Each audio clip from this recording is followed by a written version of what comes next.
प्राचीन काळापासून सांगितलेलं आहे की सूर्यास्ताच्या पूर्वी एक मुहूर्त असा झाला पाहिजे. का मुद्दाम सांगितलं नाही. सूर्यास्तामुळे सूर्याच्या अल्ट्राव्हायोलेट किरणाच्या अभावामुळे वातावरणामध्ये सूक्ष्म समोरच्या जीवांची उत्पत्ती होत असते आणि त्या रस जीवांच्या मध्ये सहननाकर्माचा उदय असतो. कळालं काय? कळालं आता ते आमची कथा समोर काय असते ना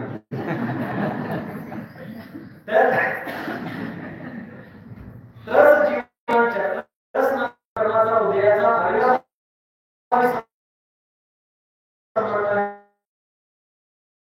नियमाने त्याचा उदय होतो आणि जिथं सहननाकर्म आहे तिथं सप्त धातू रक्त वात पित्त कफ मज्जा असतील इत्यादी सगळ्या धातू पदार्थांचा त्या ठिकाणी संयम धारण करायला हवं. लोकमाटी महाकाव्यामध्ये याच गोष्टीचं महान पद्धतीने त्यांनी वर्णन केलं आचार्य विद्यासागरजी महाराजांनी.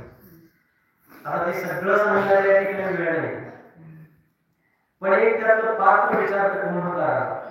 सोन्याची माती त्यांनी कुंभ करण्यासाठी चालून घेतली असते. नदीकाठच्या अंजलीची माती ऐकलाय लोकमाटीकडे? ऐकलाय? फार सुंदर महाकाव्य, सुंदर शब्द सुद्धा त्याच्यासमोर अगदी कमकुवत आहे. तर त्यामध्ये ती माती चालून घेत असताना त्याचे खडे बारीक बारीक खडे एक बाजूला ते चाळीतनं चालून तुम्ही कसं ज्वारीचं गव्हाचं पीठ चालून त्याचं कोंडा बाजूला करता का? कोंडा वगैरे त्याच्यामध्ये आला तर तुमची भाकरी पाहिजे तशी सुंदर दिसणार नाही. बरोबर. तर जाड उकळण्यामध्ये जो कस आहे जी शक्ती आहे ती बाकी काय का नाही, पण बाकीच्या ज्वारीमुळे शाळूमुळे भाकरी पांढरी होते, शुभ होते म्हणून आम्हाला ती पाहिजे. कुठलाही मुलगा असू दे, शाळा असू दे, त्याचं पीठ तुम्ही चाळणीमध्ये घेऊन चाळल्यानंतर वरती कोंढा येतो ना कोंढा, तो कोंढा म्हणजे त्या पिठाचं सार आहे. सार त्याच्यामध्ये जेवढा कण असतोय पिठात नाही, पण आपण जे सार टाकून आम्ही युपी राजस्थानमध्ये असताना तिकडचे लोक सांगायचे की मोठमोठ्या भोजन समारंभामध्ये नाना प्रकारची व्यंजन तिकडचे लोक करायचे आणि चांगले चांगले उच्चभ्रू लोक त्याच्यामध्ये जेवायला आल्यानंतर ती काय करायचे? मैद्याचे पदार्थ, मैद्यापासून बनवलेले चमचमीत पदार्थ. आणि आचार्य काय करायचे? स्वयंपाक केलेले आचार्य बदामाचा हलवा असा शेरका मारते आचार्य खायचे आणि चांगली चांगली उच्चभ्रू माणसं सरळ कचरा आणि पकोडा खाऊन जायचे. म्हणजे फक्त दिसायला आणि चवीला दिसायला तेवढं जमायला पाहिजे अशी आता परिस्थिती झाली आहे. आणि त्याच प्रकारे जो कोंढा आहे त्या कोंढ्यामध्ये फार सार आहे. आता काय करतात?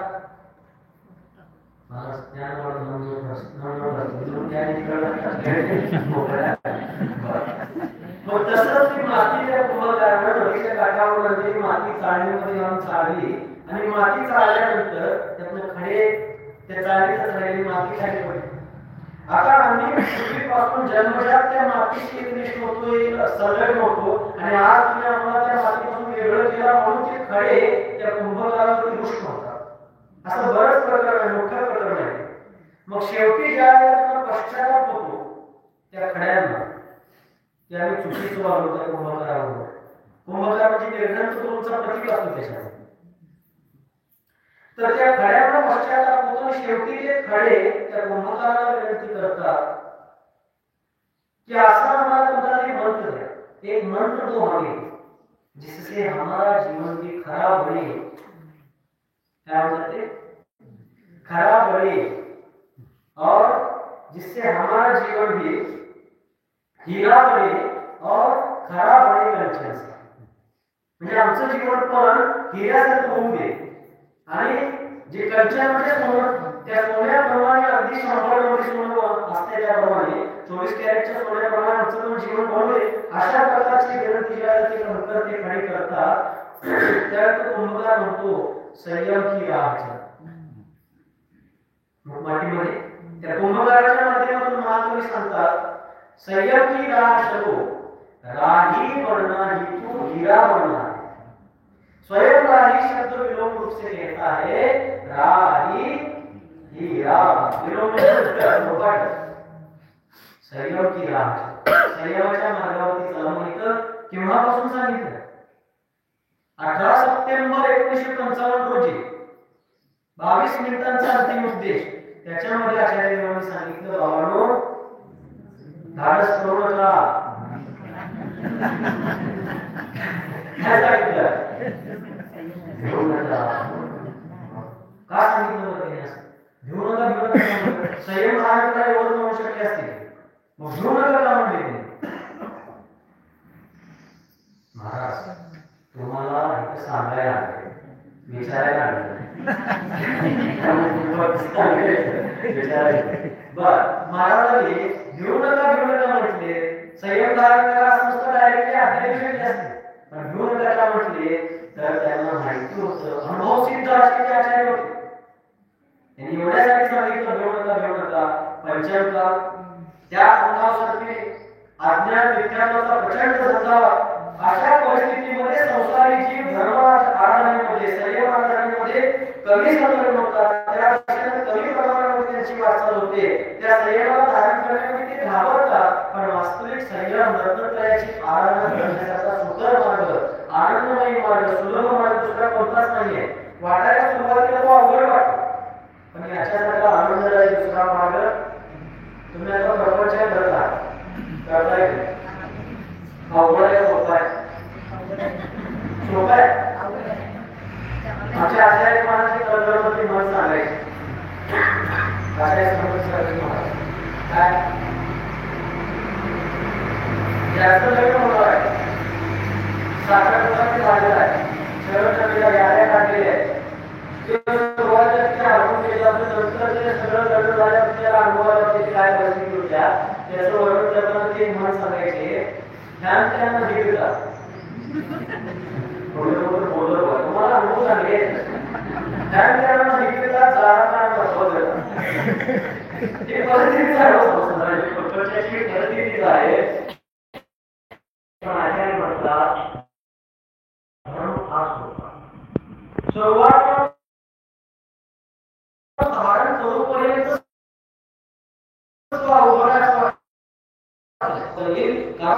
वास्तू ते सगळं 100% आपण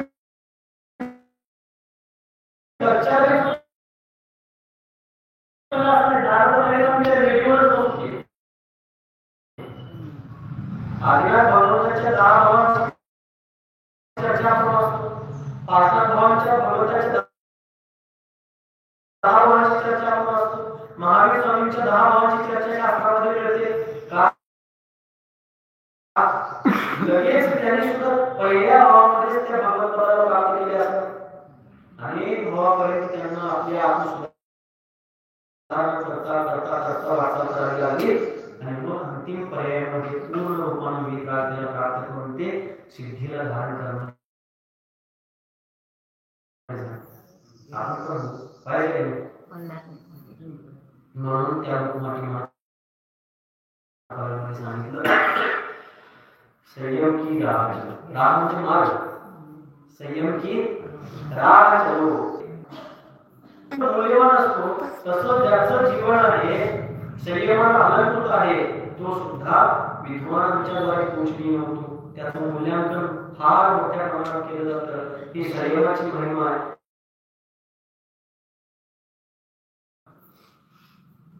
एक प्रश्न विचारू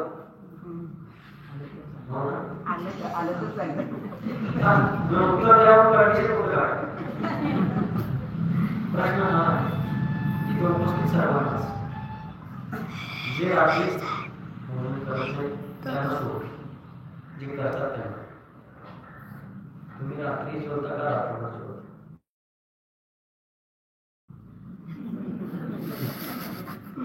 मागा एक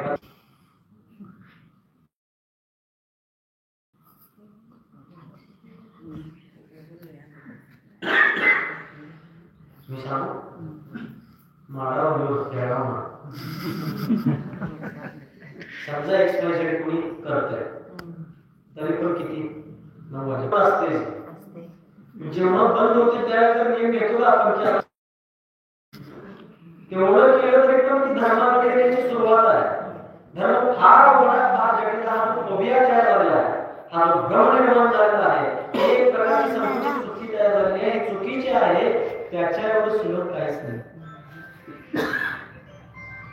महावीर स्वामींच्या जीवनचरित्रात आपण यावेळेला पाहतो त्यावेळेला ज्या वेळेला महावीर स्वामींचा जीव पूर्णवा बिलाच्या पर्यायामध्ये होता, कोणत्या पर्यायामध्ये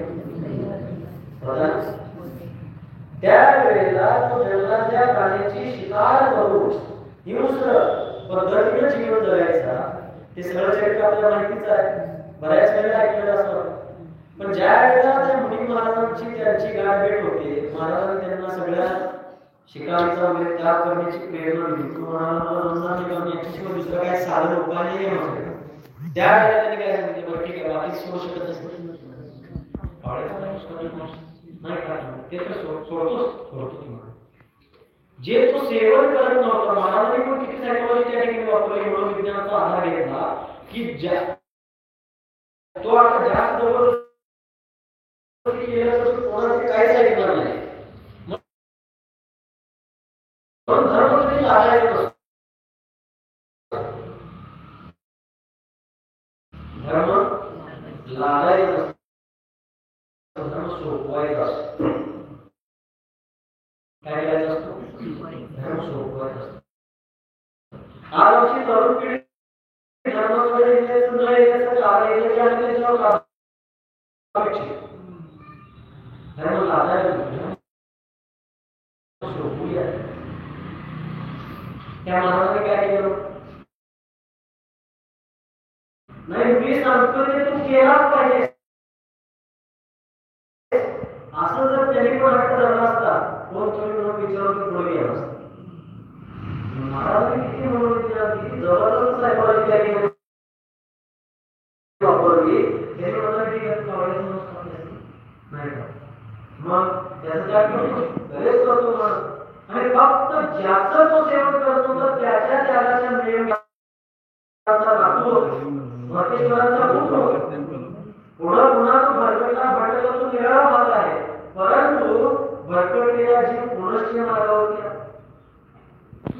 आजही तरुण पिढीला या पद्धतीने मनोविज्ञानाच्या आधारे जर प्रेरणा दिली गेली, तुमच्या आमच्यापेक्षा 4 पावलं आमची तरुण पिढी आज पुढे जाऊ शकते. फक्त त्यांच्यावर धर्म लागायला नको, धर्म त्याच्यामध्ये सोपवला पाहिजे.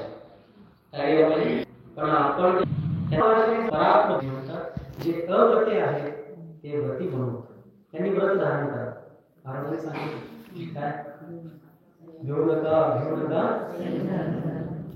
हे कोण करा, महाराज तुम्ही करा, दुसरं कोणी कोण चालणार. ज्यांना आत्मोत्थान करायचं आहे त्यांनीच ते केलं पाहिजे. ज्याला भूक लागलेली आहे त्याला क्षुधा वेदना मिटवायची असेल तर भोजन स्वतः केलं पाहिजे. शेजाऱ्यांनी भोजन करून माझं पोट भरणार, शेजाऱ्यांनी पुण्य करून मला सुख मिळणार, शेजाऱ्यांनी धर्माराधना करून मला मुक्ती मिळणार. जर मला ते प्राप्त करायचं असेल तर तो पुरुषार्थ मला करावा. म्हणून अप्रति व्रत मानाय, अप्रति व्रत धारण करावं, असंयमी संयम धारण करावं. आणि जे व्रती आहेत त्यांच्यासाठी सांगितलं व्रती ज्ञान परायण. आणि जे व्रती आहेत, संयमी आहेत, त्यांनी जिनागमाची उपासना करून तत्वार्थाचं जीवारी पदार्थांच्या यथार्थ स्वरूपाचं ज्ञान अर्जित करून वस्तू स्वरूपाचा निर्णय करावा की जीव असाच असतो, भूगोलाचं हेच स्वरूप आहे, असं होतं अशा प्रकारेच होतो. अशा प्रकारे जीवाने 7 पदार्थ, पंचास्तिकाय 6 द्रव्य इत्यादींच्या बाबतीत जिनेंद्रवाणीचं तसं अध्ययन करून श्रद्धान आणि ज्ञान करून घ्यावं. कारण त्याच्याशिवाय उद्धाराची कवाडे खुलत. व्रती ज्ञान परायण, परात्म ज्ञान संपन्न. परात्म म्हणजे परमात्मा, श्रेष्ठ आत्मस्वरूपाचं ज्ञान प्राप्त करून घेऊन त्या ज्ञानाने संपन्न होऊन स्वयमेव अनुभवेत, स्वतःच परमात्मा बनवणे. कोण परमात्मा बनवणे? स्वतःच. जैन दर्शनाची अलौकिकता काय, इतर दर्शनांमध्ये, इतर संप्रदायांमध्ये सुद्धा फार चांगले त्यांनी प्रेरक उपदेश दिलेले आहेत. पण मूलभूत तत्वार्थाच्या वस्तू स्वरूपाच्या यथार्थ स्वरूपाचं वर्णन मात्र विराट सर्वज्ञ भगवंतांनीच केलेलं आहे. आणि इतर संप्रदायांमध्ये सांगितले की परमात्मा एक अशी शक्ती आहे की ती परमात्मा शक्ती कायमची आहे. आम्ही कायमच तिचे भक्त आहोत, आम्ही कायमच त्यांची उपासना करायची, कारण आम्ही त्यांचे अंश आहोत. पण जैनाचार्य असं म्हटलंय, जिनेंद्र देवाने असा उपदेश केलेला नाहीये. जैन धर्म सांगतो की विश्वातला प्रत्येक जीव स्वतंत्र अस्तित्वाचा धारक आहे. प्रत्येक जीव काय आहे? प्रत्येकाचं स्वतंत्र अस्तित्व. जर असं नसतं,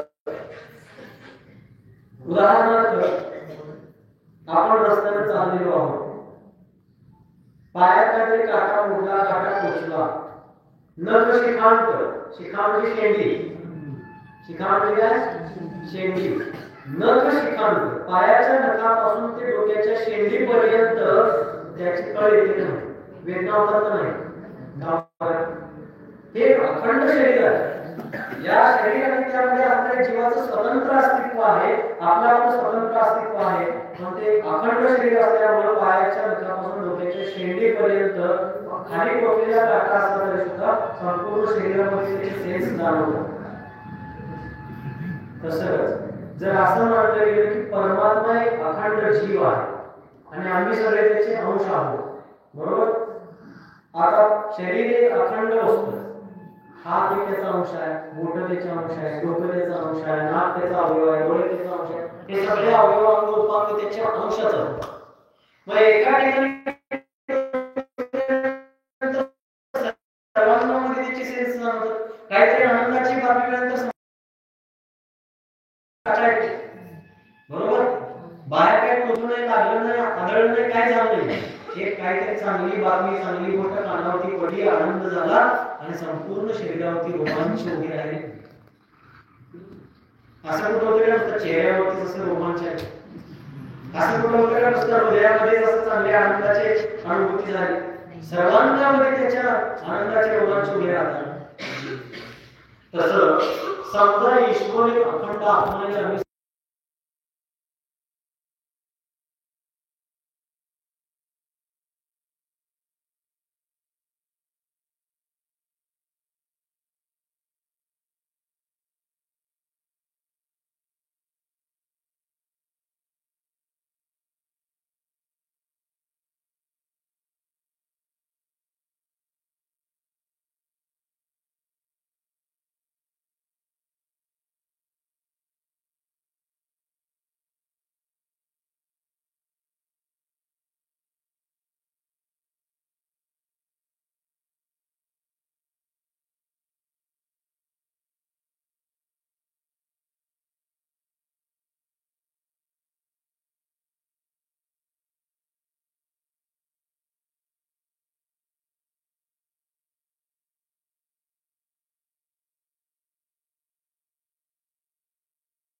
लोकांचे ज्ञाते आहेत, त्यांनी वस्तू स्वरूपाचा उपदेश सर्वांना दिला.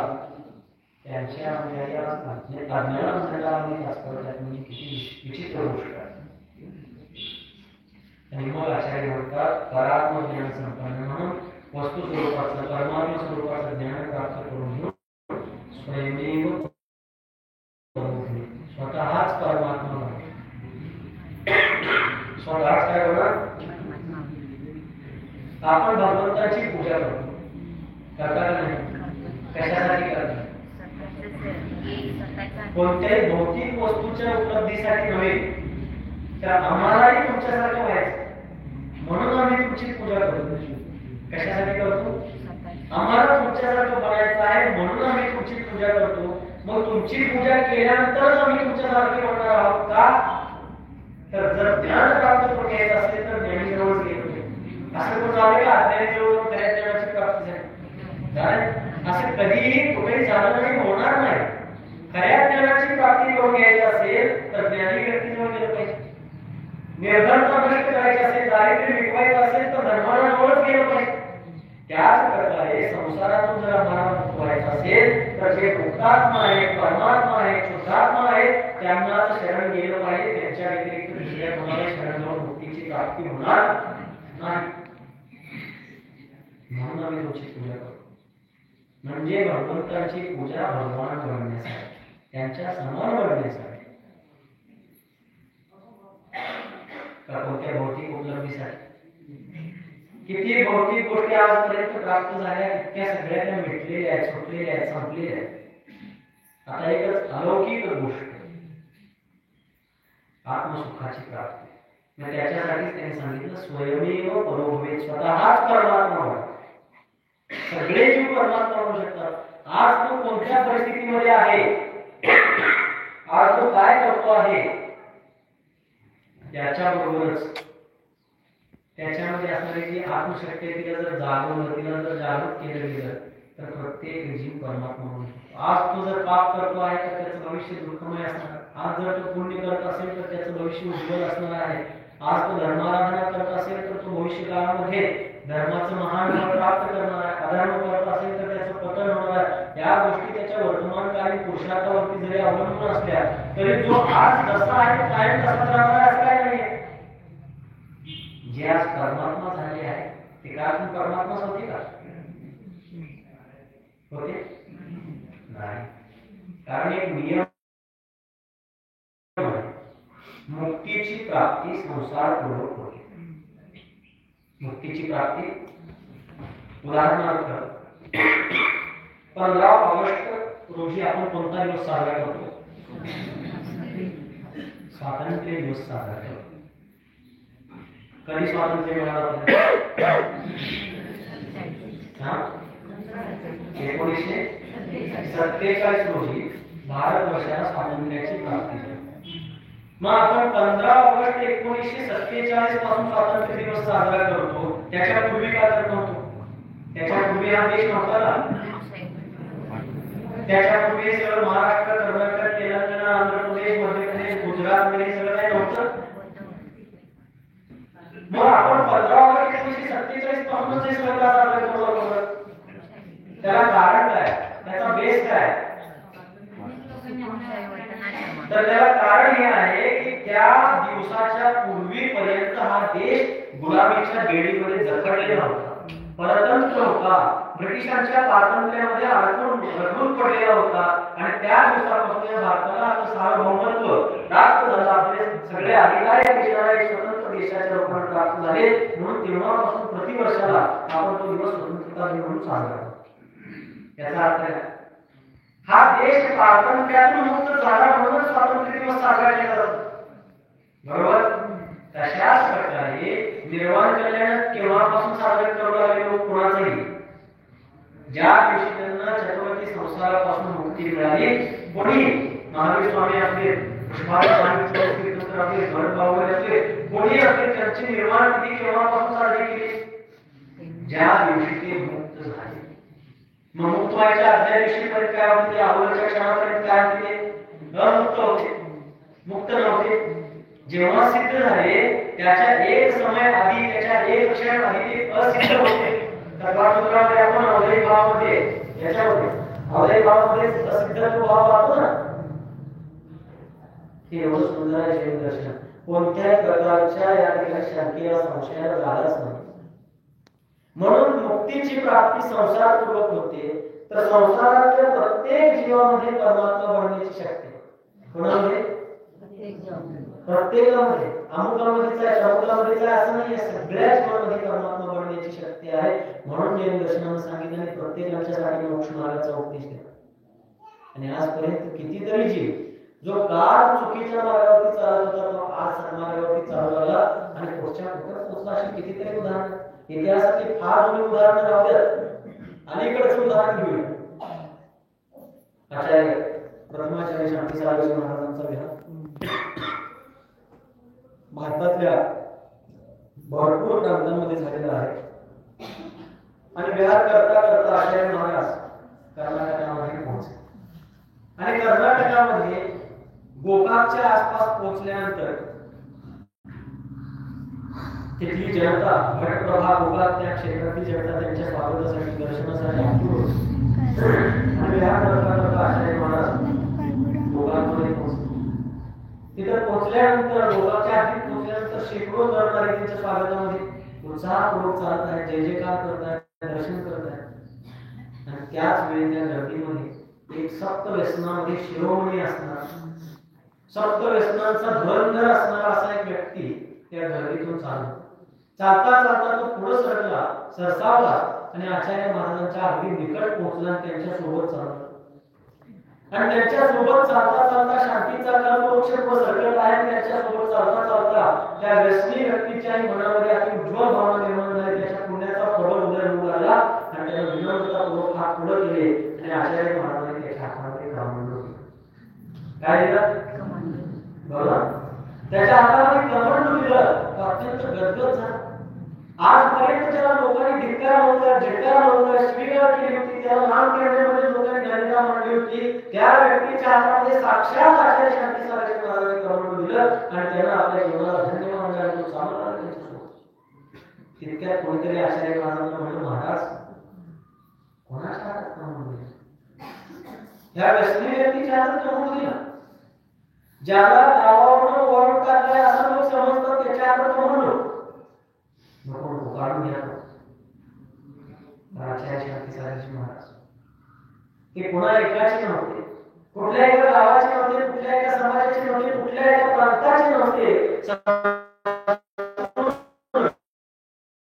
विश्वाची माझे करत अशा प्रकारचं जीवनचरित्र त्यांनी आपल्या जीवनामध्ये अंगीकार केलं होतं. त्यांनी त्या व्यक्तीला उत्तर दिलं, म्हणून महाशय तुम्ही म्हणतात ती व्यक्ती व्यसनी आहे, गावावरून वळून टाकली आहे आणि म्हणून त्यांच्याकडून कमंडलू माघारी घ्यावं, परत घ्या. तर मला सांगा, बिघडलेला व्यक्ती, वाट चुकलेला व्यक्ती परत पाठीवर येऊ शकतो नाही का? ती व्यक्ती काय बोलली? त्यावेळेला महाराज म्हणाले, अहो औषध निरोगी माणसांना द्यायची नसतात, जे रोगी आहेत त्यांना औषध द्यायचं असते, म्हणून मी रोग्याच्या हातात औषध दिले.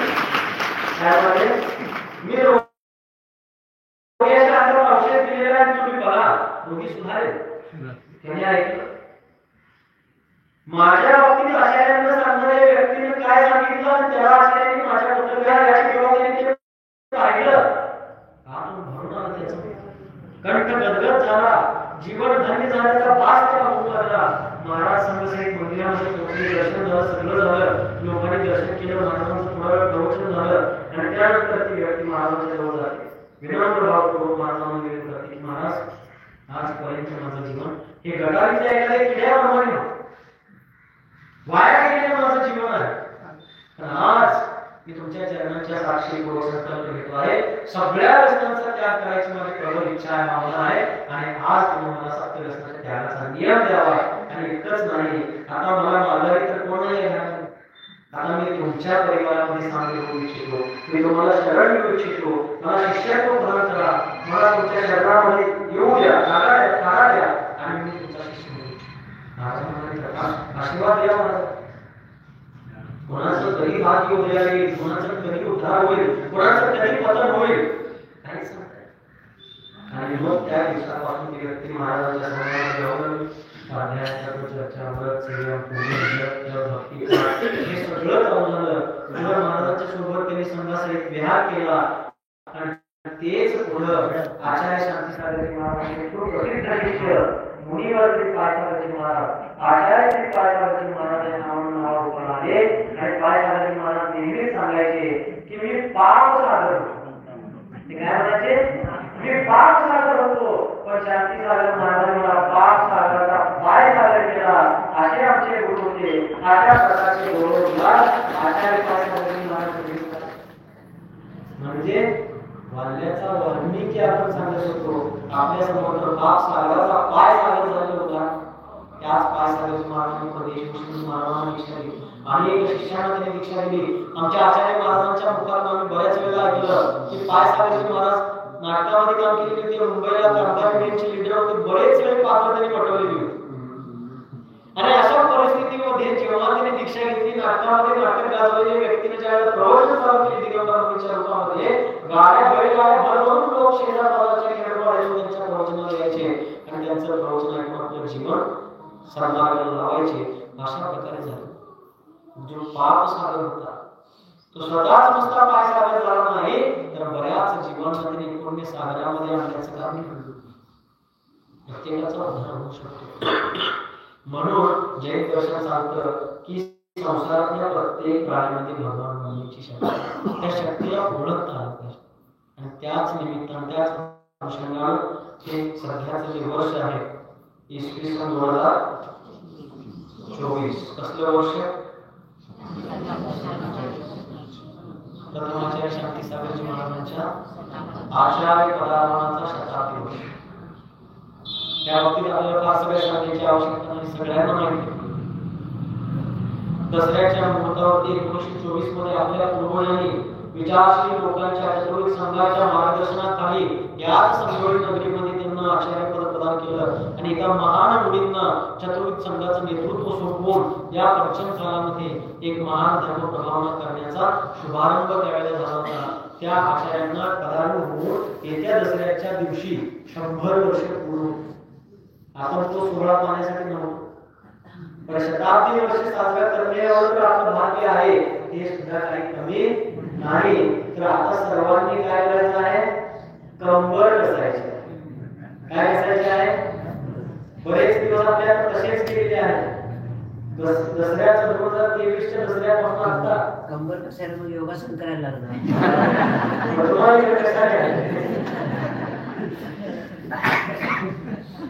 तर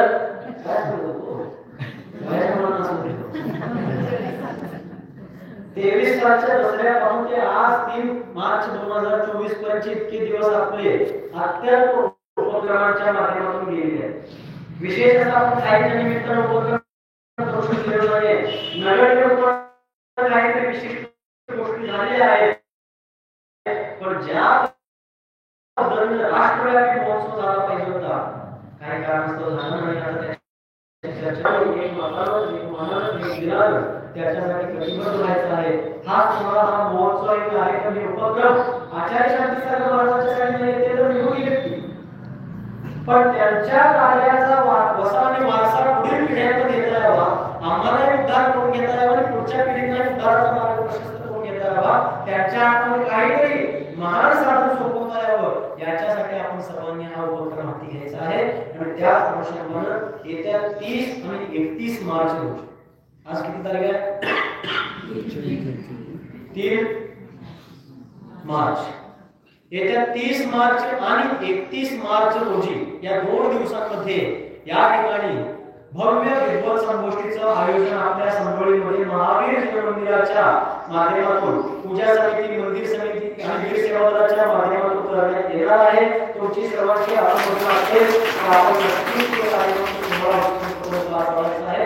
आपल्या देशातील मोठमोठे ख्यातनाम विद्वान त्या कार्यक्रमामध्ये उपस्थित होऊन आचार्य शांतीसागरजी महाराजांच्या जीवनावरती प्रकाश टाकण्याचा आपल्या शक्तीला अनुसार प्रयत्न करतील.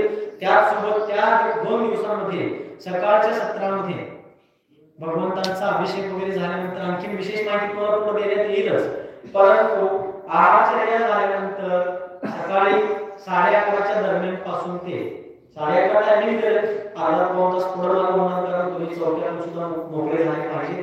तर भक्तांना विधान आणि वर्धमान स्तोत्र विधान, कारण आपल्या मंदिराचे मूळ आहे महावीर स्वामी आहे, तर वर्धमान स्तोत्र विधान युनिव्हर्सिटी प्रणामी सागरजी महाराजांनी रचलेले आहे. ते विधान वाचल्यानंतर महावीर चरित्र वाचल्यासारखं होते, एवढं सुंदर विधान त्यांनी रचलेलं आहे. त्यांच्या जीवनातल्या महावीर स्वामींच्या जीवनातल्या सगळ्या घटनांचा त्याच्यामध्ये काव्याच्या रूपाने विधानाच्या रूपाने उल्लेख केला गेलेला आहे. फार सुंदर असं ते विधान आम्ही वाचलेलं आहे. आमच्या उपस्थितीमध्ये राजस्थानमध्ये ते 2-4 ठिकाणी झालेले विधान आहे. असं सुंदर विधान आहे. तर वर्धमान स्तोत्र विधान आणि भक्तांना स्तोत्र विधान हे 2 विधानही 2 दिवशी होतील. आणि दुपारच्या सत्रामध्ये आणि सायंकाळच्या सत्रामध्ये विद्वानांचं, दुपारच्या सत्रामध्ये महाराजांचं आणि विद्वानांचं महाराजांच्या जीवनाबद्दल प्रवचन होईल, व्याख्यान होईल. आणि संध्याकाळच्या सत्रामध्ये महाराज काय येणार नाही, तर महाराजांची, आचार्य महाराजांची आरती आणि विद्वानांची व्याख्यान म्हणजे त्याबद्दलचे संगोष्ठीचा कार्यक्रम या ठिकाणी आयोजित करण्यात येईल. चालेल? Any problem? Any objection? भाऊ आहे सगळ्यांच्या बोलला अंतरंग पूर्वक होत नाही